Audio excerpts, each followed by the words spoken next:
Good morning সবাইকে। Hello, আমি তৃষা। আজ সকালটা শুরু হচ্ছে ঠিক এবার। দেখো, সবুজ সবুজ সকাল। আমার তো খুব ভালো লাগছে। জানো তো, ঘরের চারিপাশটা সবুজ সবুজ হয়ে থাকলে এতটা সুন্দর লাগে। আর দেখো, কালকে রান্নার মা মিলে এই গাছটাকে ঠিক করে দিয়েছি। এটা এবার বেয়ে বেয়ে পুরো চালটা হয়ে যাবে। জানো তো, খুব সুন্দর লাগে সবুজ সবুজ। তারপর দেখো, আমি পৌঁছতে চলে গেলাম, ধুয়ে নিলাম। তারপরে এই মিষ্টি পেয়ারাটাকে দেখেছো। তারপরে দেখো, তিতো খেয়ে নিলাম।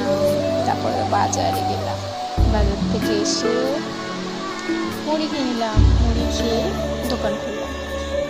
দোকান খুলে এসে আমি তো শাক তুলতে চলে গেলাম। শাকটা তুলে নিয়ে রান্না বসা হলো। আমি রান্না করিনি, তারপর খেয়ে নিলাম। তারপর বিকেল